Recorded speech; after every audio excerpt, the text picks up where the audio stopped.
Пімен Панченко. Дзеці вайны. Ім не спявалі маткі і калыханкі. Яны не чулі казак ад дзядоў. Палохаў іх ахрыплы голас танка.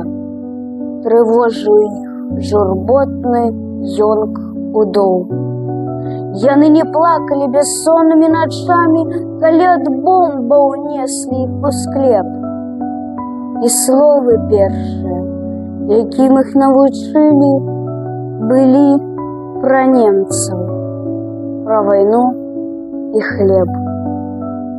Заціхнуць бітвы, вораг будзе знішчан, і дзеці прычакаюць таго дня, калі з-пад воблакаў падзе на папялішчы, як цёплы дождж, густая цішыня.